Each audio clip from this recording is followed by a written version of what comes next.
በጌታ በኢየሱስ ስም አነበዋለሁ። መጽሐፈ ኢያሱ ወልደ ነዌ ምዕራፍ 22። በዚያን ጊዜ ኢያሱ የሮቤልን ልጆችና የጋድን ልጆች የምናሴንም ነገድ እኩሌታ ጠርቶ እንዲህ አላቸው። የእግዚአብሔር ባሪያ ሙሴ ያዘዛችሁን ሁሉ ጠብቃችኋል። እኔም ላዘዝኳችሁ ነገር ሁሉ ታዛችኋለን። ይህንም ያህል ብዙ ጊዜ እስከ ዛሬ ድረስ ወንድሞቻችሁን አልተዋችሁም። የአምላካችሁንም የእግዚአብሔርን ትእዛዝ ጠብቃችኋል። አሁንም አምላካችሁ እግዚአብሔር እንደተናገራችሁ ወንድማማቾቻችሁን አሳርፏችኋል። አሁን እንግዲህ ተመለሱ፣ ወደ ቤታችሁና የእግዚአብሔር ባሪያ ሙሴ በዮርዳኖስ ማዶ ወደ ሰጣችሁ ወደ ርስታችሁ ምድር ሂዱ። ብቻ የእግዚአብሔር ባሪያ ሙሴ ያዘዛችሁን ትእዛዙንና ሕጉን ታደርጉ ዘንድ አምላካችሁን እግዚአብሔርን ትወዱ ዘንድ መንገዱንም ሁሉ ትሄዱ ዘንድ ትእዛዙንም ትጠብቁ ዘንድ ከእርሱም ጋር ትጠጉ ዘንድ በፍጹም ልባችሁ በፍጹም ነፍሳችሁ ታመልኩ ዘንድ እጅግ ተጠንቀቁ። ኢያሱም መረቃቸው፣ ሰደዳቸውም፣ ወደ ቤታቸውም ሄዱ። ለምናሴ ነገድም እኩሌታ ሙሴ በባሳን ውስጥ ርስት ሰጥቷቸው ነበር። ለቀረውም ለእኩሌታው ግን ኢያሱ በዮርዳኖስ ማዶ በምዕራብ ወገን በወንድሞቻቸው መካከል ርስት ሰጣቸው። ኢያሱም ወደ ቤታቸው በሰደዳቸው ጊዜ እንዲህ ብለው መረቃቸው። በብዙ ብልጥግና በእጅግም ብዙ ከብት በበርም በወርቅም በናስም በብረትም በእጅግም ብዙ ልብስ ወደ ቤታችሁ ተመለሱ። የጠላቶቻችንን ምርኮ ከወንድሞቻችሁ ጋር ተካፈሉ። የሮቤልም ልጆች የጋድም ልጆች የምናሴም ነገድ እኩሌታ ሂዱ። በሙሴም እጅ በተሰጠ በእግዚአብሔር ትእዛዝ ወደ ተቀበሏት ወደ ርስታቸው ወደ ገለአድ ምድር ይገቡ ዘንድ በከነአን ምድር ካለችው ከሴሎ ከእስራኤል ልጆች ዘንድ ተመለሱ። በከነአን ምድር ወዳለው ወደ ዮርዳኖስ አቅራቢያን በመጡ ጊዜ የሮቤል ልጆችና የጋድ ልጆች የምናሴም ነገድ እኩሌታ በዚያ በዮርዳኖስ አጠገብ ታላቅ መሠዊያ ሰሩ። ለእስራኤልም ልጆች እነሆ በከነአን ምድር ዳርቻ በዮርዳኖስ አጠገብ ባለው ግዛት የእስራኤል ልጆች ባሉበት ወገን የሮቤል ልጆችና የጋድ ልጆች የምናሴም ነገድ እኩሌታ መሠዊያ ሰርተዋል የሚል ወሬ ደረሰላቸው። የእስራኤልም ልጆች ይህን በሰሙ ጊዜ የእስራኤል ልጆች ማኅበር ሁሉ ወጥተው እነርሱን ሊወጉ በሴሎ ተሰበሰቡ። የእስራኤልም ልጆች በገለአድ ምድር ወዳሉት ወደ ሮቤል ልጆችና ወደ ጋድ ልጆች ወደ ምናሴም ነገድ እኩሌታ የካህኑን የአልዓዛርን ልጅ ፊንሐስን ላኩ። ከእርሱም ጋር 10 አለቆች ነበሩ። ከእስራኤል ከየነገዱ ሁሉ አንዳንድ የአባቶች ቤት አለቃ፣ እያንዳንዱን በእስራኤል አእላፋት መካከል የየ አባቶቻቸው ቤት አለቃ ነበር። በገለአድ ምድር ወዳሉት ወደ ሮቤል ልጆችና ወደ ጋድ ልጆች ወደ ምናሴም ነገድ እኩሌታ መጡ። እንዲህም ብለው ተናገሯቸው። የእግዚአብሔር ማኅበር ሁሉ የሚለው ይህ ነው። ይህ በእስራኤል አምላክ ላይ ያደረጋችሁት ኃጢአት ምንድን ነው? ዛሬ እግዚአብሔርን ከመከተል ተመልሳችኋል። ዛሬም መሠዊያ በመስራታችሁ በእግዚአብሔር ላይ አምጻችኋል። እኛ እስከ ዛሬ ድረስ ከእርሱ ያልነጻንበት የፌጉር ኃጢአት ጥቂት ነውን? በእግዚአብሔር ማኅበር ላይ መቅሰፍት ወረደ። እናንተ ዛሬ እግዚአብሔርን ከመከተል ትመለሳላችሁን? ዛሬ በእግዚአብሔር ላይ ብታምፁ ነገ በእስራኤል ማኅበር ሁሉ ላይ ይቆጣል። ነገር ግን የርስታችሁ ምድር የረከሰ ቢመስላችሁ የእግዚአብሔር ማደሪያ ወደሚቀመጥበት ወደ እግዚአብሔር ርስት ምድር አልፋችሁ በመካከላችሁ ውረሱ። ከአምላካችን ከእግዚአብሔር መሠዊያ ሌላ ለእናንተ መሠዊያ በመስራታችሁ በእግዚአብሔርና በእኛ ላይ አታምፁ። የዛራ ልጅ አካን እርስም ነገር በመውሰድ ኃጢአትን ስለሰራ በእስራኤል ማኅበር ሁሉ ላይ ቁጣ አልወረደምን? እርሱም በኃጢአቱ ብቻውን አልሞተም። የሮቤል ልጆችና የጋድ ልጆች የምናሴም ነገድ እኩሌታ ለእስራኤል አእላፋት አለቆች እንዲህ ብለው መለሱላቸው። የአማልክት አምላክ እግዚአብሔር እርሱ አውቆታል፣ እስራኤልም ያውቀዋል። በእግዚአብሔር ላይ አመፅንና ተላልፈናል እንደሆነ ዛሬ አታድነን። እግዚአብሔር ከመከተል እንደምንመለስ የሚቃጠለው መስዋዕትና የእህልን ቁርባን እንድናሳርግበት የደህንነትን መስዋዕት እንድናቀርብበት ብለን መሠዊያ ሰርተን እንደሆነ እግዚአብሔር ራሱ ይበቀለን። ይልቁንም ከልባችን ፍርሃት የተነሳ በሚመጣው ዘመን ልጆቻችንን ከእስራኤል አምላክ ከእግዚአብሔር ጋር ምን አላችሁ? እናንተ የሮቤል የጋድ ልጆች እግዚአብሔር በእኛና በእናንተ መካከል የዮርዳኖስን ድንበር አድርጓልና በእግዚአብሔር ዘንድ እድል ፈንታ የላችሁም ይላቸዋል። ብለን ይህን አድርገን በዚህም ልጆቻችን እግዚአብሔርን ከመፍራት ያስተዋቸዋል። ስለዚህም መሠዊያ እንስራ አለን። ነገር ግን ለሚቃጠል መስዋዕት ወይም ለሌላ መስዋዕት አይደለም። ነገር ግን በእኛና በእናንተ መካከል ከእኛም በኋላ በትውልዶቻችሁና በትውልዳችሁ መካከል በሚቃጠል መስዋዕትና በቁርባን በደህንነትም መስዋዕታችን እግዚአብሔርን እናመልክ ዘንድ በሚመጣውም ዘመን ልጆቻችንን በእግዚአብሔር እድል ፈንታ የላችሁም እንዳይሉ ምስክር ይሆናል። ስለዚህም አለን በሚመጣው ዘመን ለእኛ ወይም ለትውልዳችን ይህን ሲሉ እኛ እነሆ አባቶቻችን ያደረጉትን የእግዚአብሔርን መሠዊያ ምሳሌ እዩ። በእኛና በእናንተ መካከል ምስክር ነው እንጂ ስለሚቃጠል መስዋዕትና ስለሌላ መስዋዕት አይደለም እንላለን። በማደሪያው ፊት ካለው ከአምላካችን ከእግዚአብሔር መሠዊያ ሌላ ለሚቃጠል መስዋዕትና ለእህል ቁርባን ለሌለ መስዋዕትም የሚሆን መሠዊያን የሠራ ነው በእግዚአብሔር ላይ በማመፅ እግዚአብሔርም ዛሬ መከተልን ለመተው በማለት እንደሆነ ይህ ከእኛ ይራቅ። ከአሁኑ ፊንሐስና የማኅበሩ አለቆች ከእርሱ ጋር የነበሩትን የእስራኤልን አላፋት አለቆች የሮቤል ልጆችና የጋድ ልጆች የምናሴም ልጆች የተናገሩትን ቃል በሰሙ ጊዜ ነገሩ እጅግ ደስ አሰኘው። የካህኑም የአልዓዛር ልጅ ፊንሐስ ለሮቤል ልጆችና ለጋድ ልጆች ለምናሴም ልጆች ይህንን መተላለፍ በእግዚአብሔር ላይ አላደረጋችሁምን? እግዚአብሔር በመካከላችን እንዳለ ዛሬ እናውቃለን። አሁን የእስራኤል ልጆች ከእግዚአብሔር እጅ አድኗችኋል አላቸው። የካህኑም የአልዓዛር ልጅ ፊንሐስና አለቆቹ ከሮቤል ልጆችና ከጋድ ልጆች ዘንድ ከገለዓድ አገር ወደ ከነዓን አገር ወደ እስራኤል ልጆች ተመለሱ ወይም አመጡላቸው። ነገሩም የእስራኤልን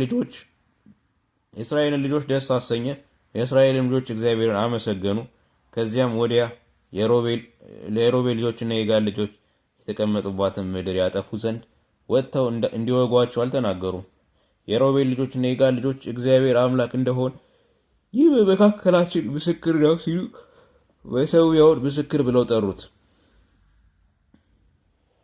መጽሐፈ ኢያሱ ወልደ ነዌ ምዕራፍ 23 እንዲህም ሆነ ብዙ ዘመን ከሆነ በኋላ እግዚአብሔርም እስራኤልን በዙሪያቸው ካሉት ጠላቶቻቸው ሁሉ ካሳረፈ በኋላ ኢያሱን በሸመገለ በዕድሜው ባረጀ ጊዜ ኢያሱ እስራኤልን ሁሉ ሽማግሌዎቻቸውን፣ አለቆቻቸውንም፣ ፈራጆቻቸውንም፣ ሹማምንታቸውንም ጠርቶ እንዲህ አላቸው። እኔ ሸምግያለሁ፣ በዕድሜም አርጅቻለሁ። እናንተም አምላካችሁ እግዚአብሔር በእነዚህ አሕዛብ ሁሉ ስለ እናንተ ያደረገውን ሁሉ አይታችኋል። ስለ እናንተ የተዋጋ እርሱ አምላካችሁ እግዚአብሔር ነው። እነሆ እኔ ካጠፋኋቸው አሕዛብ ሁሉ ጋር ከዮርዳኖስ ጀምሮ በፀሐይ መግቢያ እስካለው እስከ ታላቁ ባህር ድረስ ለነገዶቻቸው ርስት እንዲሆኑ የቀሩትን እነዚህን አሕዛብ በዕጣ ከፈልኳቸው። አምላካችሁም እግዚአብሔር እርሱ ከፊታችሁ በብርቱ ይበትናቸዋል፣ ከፊታችሁም ያሳድዳቸዋል። አምላካችሁ እግዚአብሔር እንደተናገራችሁ ምድራቸውን ትወርሳላችሁ። ስለዚህ በሙሴ ሕግ መጽሐፍ የተጻፈውን ሁሉ ለመጠበቅና ለማድረግ በጣም በርቱ። ከእርሱም ወደ ቀኝም ወደ ግራም ፈቀቅ አትበሉ። በእናንተ መካከል ወደ ቀሩት ወደ እነዚህ አሕዛብ አትግቡ። የአማልክቶቻቸውንም ስም አትጥሩ፣ አትማሉባቸውም፣ አታምልኳቸውም፣ አትስገዱላቸውም። እስከ ዛሬ ድረስ እንዳደረጋችሁት ወደ አምላካችሁ ወደ እግዚአብሔር ተጠጉ እንጂ የእግዚአብሔር ታላላቆችንና ኃያላኖችን አሕዛብ ከፊታችሁ አስወጥቷል። እስከ ዛሬም ድረስ ማንም ሊቋቋማችሁ አልቻለም። አምላካችሁ እግዚአብሔር እንደተናገራችሁ ስለ እናንተ የሚዋጋ እርሱ ነውና ከእናንተ አንዱ ሰው 1000 ሰውን ያሳድዳል። አምላካችሁን እግዚአብሔርን ትወዱት ዘንድ ለራሳችሁ እጅግ ተጠንቀቁ። እናንተ ግን ተመልሳችሁ በመካከላችሁ ወደ ቀሩት ወደ እነዚህ አሕዛብ ብትጠጉ ከእነርሱም ጋር ብትጋቡ እናንተም ወደ እነርሱ እነርሱም ወደ እናንተ ብትደራረሱ አምላካችሁ እግዚአብሔር ከሰጣችሁ ከዚች ከመልካሚቱ ምድር እስክትጠፉ ድረስ መውደቂያና ወጥመድ በጎናችሁ መግረፊያ በዓይናችሁ እሾህ ይሆንባችኋል እንጂ አምላካችሁ እግዚአብሔር ከእንግዲህ ወዲያ እነዚህን አሕዛብ ከፊታችሁ እንዳያሳድዷቸው ፈጽማችሁ እወቁ። እነሆም ዛሬ የምድርን ሁሉ መንገድ እሄዳለሁ። እናንተም እግዚአብሔር ስለ እናንተ ከተናገረው ከመልካም ነገር ሁሉ አንድ ነገር እንዳልቀረ በልባችሁ ሁሉ በነፍሳችሁም ሁሉ እወቁ። ሁሉ ደርሶላችኋል፣ ከእርሱም ጋር አንድ ነገር አልቀረም።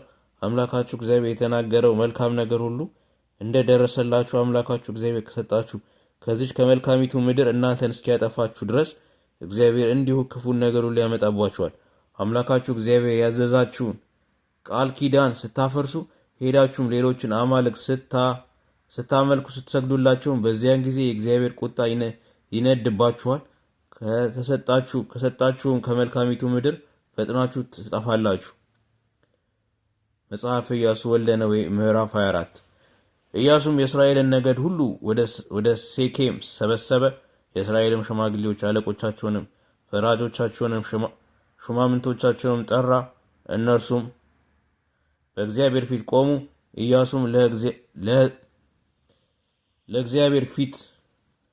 ኢያሱም ለሕዝቡ ሁሉ እንዲህ አለ። የእስራኤል አምላክ እግዚአብሔር እንዲህ ይላል፣ አባቶቻችሁ የአብርሃምና የናክር አባት ተራ አስቀድመው በወንዝ ማዶ ተቀመጡ፣ ሌሎችንም አማልክት አመለኩ። አባታችሁንም አብርሃምንም ከወንዝ ማዶ ወስጄ በከነዓን ምድር ሁሉ መራሁት፣ ዘሩንም አበዛው፣ ይስሐቅንም ሰጠሁት።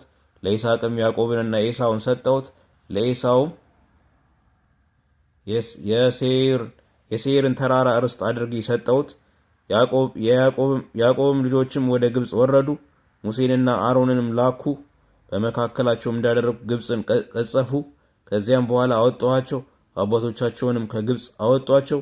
ወደ ባህሩም ደርሳችሁ ግብፃውያንን አባቶቻቸውን በሰረገሎችና በፈረሰኞች እስከ ኤርትራ ባህር ድረስ አባረሯቸው።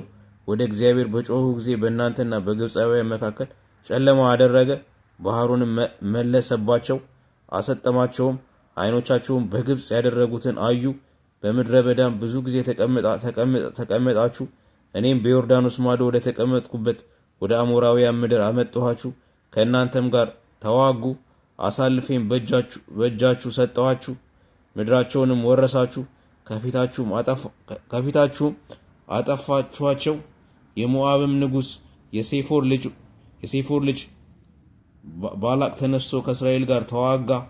እንዲረግማችሁም የብኤርን ልጅ በለዓምን ልኮ አስጠራው። እኔ ግን በለዓምንም መስማት አልወደድኩም። እርሱም ፈጽሞ ባረካችሁ፣ እኔም ከእጁ አዳንኳችሁ። ዮርዳኖስንም ተሻገራችሁ፣ ወደ ኢያሪኮም መጣችሁ። የኢያሪኮም ሰዎች አሞራዊው፣ ፈሪዛዊው፣ ከነዓዊው፣ ኬጢያዊው፣ ጌርጌሳዊው፣ ኤዊያዊው፣ ኢያቡሳዊው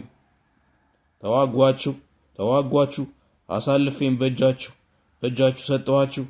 ከፊታቸውም ተርብ ሰደድሁ፣ በሰይፍም በቀስትም ሳይሆን ሁለቱን የአሞራውያን ነገስታት ከፊታችሁ አሳደድኳችሁ።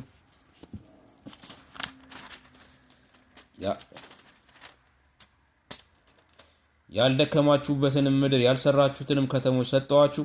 ተቀመጣችሁባቸውም፣ ካልተከለከሏቸውም ከወይንና ከወይራ በላችሁ።